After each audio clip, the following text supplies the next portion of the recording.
Hello all, welcome to మీ తెలుగమ్మాయి. ముక్కుసూటిగా ఉన్నది ఉన్నట్టు మాట్లాడి చూడు, నీ పక్కన ఒక్కరు కూడా ఉండరు.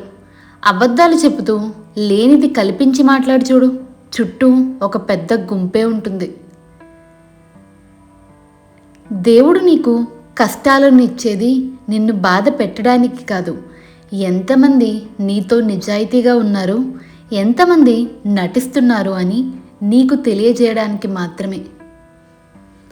ఆకలిగా ఉన్నప్పుడు దొరకని అన్నం, అలసిపోయినప్పుడు దొరకని నీడ, దుఃఖంలో రాని బంధాలు, కష్టంలో ఉన్నప్పుడు తోడులేని స్నేహం, మరణించాక చూపే ప్రేమ వ్యర్థం.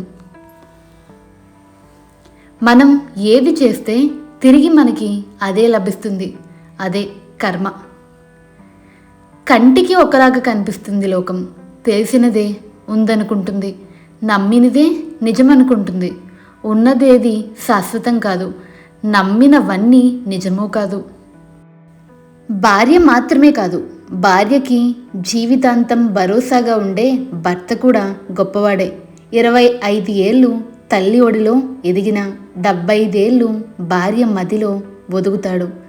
బంధంలో స్వార్థం ఉండకూడదు, సర్దుకుపోయే గుణం ఉండాలి. భార్య తట్టుకున్న పురిటి నొప్పులు గొప్పవైతే, తన భార్య పిల్లల భవిష్యత్తు కోసం భర్త పడుతున్న తిప్పలు కూడా గొప్పవే. అందుకే భార్యాభర్త సమానమే, ఎవ్వరూ తక్కువ కాదు. నిన్ను నమ్మిన వారికి నమ్మక ద్రోహం చేశావా? నువ్వేమీ కంగారు పడకు, త్వరలో నీకు కూడా అదే గతి పడుతుంది. నువ్వు ఇతరులను అర్థం చేసుకోవడానికి ప్రయత్నం చెయ్యనప్పుడు ఇతరులు నిన్ను అర్థం చేసుకోవడానికి ప్రయత్నించాలి అని ఆశించకు. తెల్లోడికి నీడ నలుపే, నల్లోడికి నీడ నలుపే. వర్ణాల్లో లేదు జీవితం, మనిషి ఆలోచనలోనే ఉంది జీవితం. నిన్నటి న్యూస్ పేపర్ నేడు వేస్ట్ పేపర్గా మారవచ్చు, కానీ రేపటి చరిత్రని చూపించే సాక్ష్యం కూడా ఆ వేస్ట్ పేపరే అవుతుంది. అవసరం లేదని దేనిని వదిలేయకండి. ఆపదలో ఉన్నప్పుడు అదే నీకు అస్త్రంలా ఉపయోగపడవచ్చు. జీవితం అనేది 10% మనం చేసే పనులపై ఆధారపడి ఉంటుంది. మరో 90% ఆ పనులు ఫలితాన్ని మనం ఎలా తీసుకుంటామనే దానిపై ఆధారపడి ఉంటుంది. ఏడుస్తూ కూర్చుంటే కన్నీళ్ళు కరిగిపోతాయి, కాలం కదిలిపోతుంది, కష్టం మిగిలిపోతుంది. అందుకే ఏడుపు నీ గుండెల్లో దాచిపెట్టు, గెలుపు కోసం పరిగెట్టు, అలుపు లేకుండా ప్రయత్నించు. నీ ఏడుపుకి కారణమైన వాళ్ళే నీ గెలుపుని చూసి తలదించుకోవాలి. నీ జీవితం నీవే నిర్ణయించుకో. జీవితంలో అత్యంత శక్తివంతమైనది నీ ఆలోచన మాత్రమే. అది నీ జీవితంలో జరిగే ఎటువంటి పరిస్థితులనైనా మార్చగలదు. మనమంటే ఇష్టం లేదు అని ఎవ్వరూ ప్రత్యేకంగా చెప్పరు. వారి ప్రవర్తన బట్టి మనమే అర్థం చేసుకోవాలి. కష్టమైన నష్టమైన మనమే దూరం అవ్వాలి. విలువలేని చోట బాధపడుతూ ఉండడం కంటే కష్టమైన వదిలేసి ఉండడం మంచిది. తింటున్నంతసేపు విస్తరాకు అని, తిన్నాక ఎంగిలాకు అని అంటారు. నీతో అవసరం ఉన్నంత వరకే నీ విలువ. ధైర్యం అంటే భయం వెయ్యకపోవడం కాదు, భయం వేసినా ముందుకు పోవడం. నీటిని అలలను కేవలం చూస్తూనే ఉండిపోతే నువ్వు సముద్రాన్ని ఎప్పటికీ దాటలేవు. జీవితంలో నీ విజయం నీ గతానితో సంబంధం లేకుండా వస్తుంది. నీవు ఏం చేయబోతున్నావో అనే దాని మీద ఆధారపడి ఉంటుంది. నమ్మకానికి సాధన తోడైతే విజయం వస్తుంది. అడవికి రాజైన అవసరానికి తలవంచక తప్పదు. విజయ గాథలను చదివితే కేవలం సందేశాన్ని పొందుతావు, కానీ ఓడిన కథను చదివితే గెలుపుకు మార్గాలను కనుగొంటావు. ఒక క్షణం సహనం కొండంత ప్రమాదాన్ని దూరం చేస్తే, ఒక్క క్షణం అసహనం మొత్తం జీవితాన్ని నాశనం చేస్తుంది. ముందు మార్పువి నువ్వు కావాలి, తర్వాత మన చుట్టూ ఉన్న ప్రపంచంలో మార్పుని చూడొచ్చు. దేనికైతే నువ్వు భయపడి వెనకడుగు వేస్తావో అదే నిన్ను మళ్ళీ మళ్ళీ వెంటాడుతుంది. ఒక్కసారి ఎదురెళ్ళి చూడు, ఆ భయమే నీకు భయపడుతుంది. పెద్దగా ఆలోచించు, చిన్నగా మొదలుపెట్టు. ఎందుకంటే ఒకే రోజులో గొప్ప స్థాయికి ఎదగలేవు. మీరు ప్రశాంతంగా ఉండాలనుకుంటే అనవసరమైనవి అంటించుకోకండి, పనికిరానివి పట్టించుకోకండి. ఎదురుగా ఉన్నది ఎవరైనా సరే ఎదిరించి నిలబడు. అతనికి కావాల్సింది నీ మరణమైన తెగించి నిలబడు. మన దగ్గర మనీ తీసుకునేటప్పుడు ఉండే మర్యాద, మంచితనం తిరిగి ఇచ్చేటప్పుడు ఉండవు. కష్టాలు రావడం కూడా ఒక విధంగా మంచిదే. ఎందుకంటే కష్టాలు వస్తేనే కదా మన కన్నీళ్లు తొడవడానికి ఎవరు ఉన్నారో తెలిసేది. గంధపు చెట్టు తనను నరికే గొడ్డలికి కూడా పరిమళాన్ని ఇస్తుంది. అలాగే మంచి వ్యక్తిత్వం ఉన్నవాడు తనను దూషించే వారికి కూడా మంచే చేస్తాడు.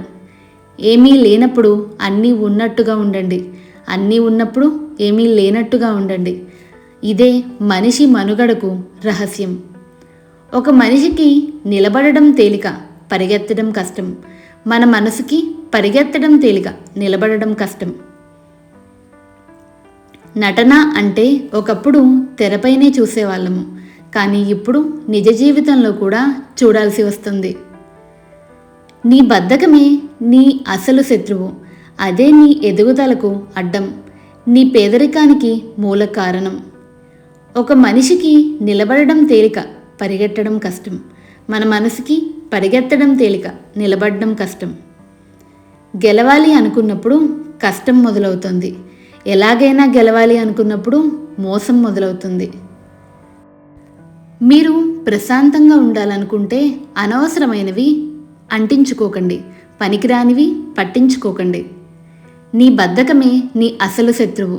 అదే నీ ఎదుగుదలకు అడ్డం, నీ పేదరికానికి మూల కారణం. నీకు గెలుపు కావాలంటే పరుపు వీడి ప్రయత్నం చెయ్యి, అంతేకాని పడుకుని కలలు కనకు. తెలివిగలవారు మాట్లాడతారు, మూర్ఖులు వాదిస్తారు. రావడం పోవడం అనేది నీ చేతిలో ఉండదు. ప్రేమ ఆప్యాయతలు పంచే వ్యక్తిత్వం మాత్రమే నీ చేతిలో ఉంటుంది. అనుకువగా ఉంటే అందరూ దగ్గరవుతారు, అహంకారంతో ఉంటే అందరూ దూరం అవుతారు. నీకు గెలుపు కావాలంటే పరుపు వేడి ప్రయత్నం చేయి, అంతేకాని పడుకుని కలలు కనకు. మూర్ఖుడు తనని తాను జ్ఞాని అని అనుకుంటాడు, కానీ వివేకవంతుడు మాత్రం తనను తాను మూర్ఖుడని అనుకుంటాడు. ఈ బంధాలు అయినా అనుబంధాలు అయినా మనవి అనుకున్నంత వరకే. ఒక్కసారి మనసు విరిగి వద్దనుకుంటే నువ్వెవరో నేనెవరో. దేని వాల్యూ అయినా అందుబాటులో ఉన్నప్పుడు కంటే అందకుండా దూరం అయినప్పుడే బాగా అర్థమవుతోంది. మిమ్మల్ని ఇష్టపడిన వారిని వదులుకోకండి. మిమ్మల్ని వద్దనుకున్న వాళ్ళ గురించి అస్సలు పట్టించుకోకండి, వాళ్ళు ఎవరైనా సరే.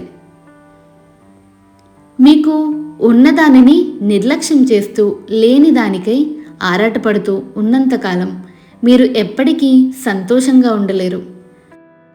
ఒక మనిషికి గాయం వల్ల కలిగిన బాధ కొన్ని రోజుల వరకు బాధిస్తుంది, కానీ మాట వలన కలిగిన గాయం మాత్రం జీవితాంతం గుర్తు చేస్తుంది. మీకు ఉన్నదానిని నిర్లక్ష్యం చేస్తూ లేనిదానికై ఆరాటపడుతూ ఉన్నంతకాలం మీరు ఎప్పటికీ సంతోషంగా ఉండలేరు. విలువ ఇవ్వని వాళ్ళ దగ్గరకు వెళ్ళి పదే పదే అవమానపడే బదులు కొన్ని బంధాలను వదిలించుకోవడమే మంచిది. కడుపు కాలినోడికి మెతుకు విలువ తెలుస్తుంది, కష్టాలు పడినోడికి బ్రతుకు విలువ తెలుస్తుంది.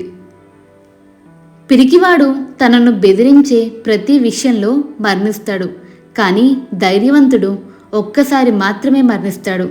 ఈ కొటేషన్స్ గనక మీకు నచ్చినట్టయితే please do like, share and subscribe to మీ తెలుగమ్మాయి. Thank you for watching.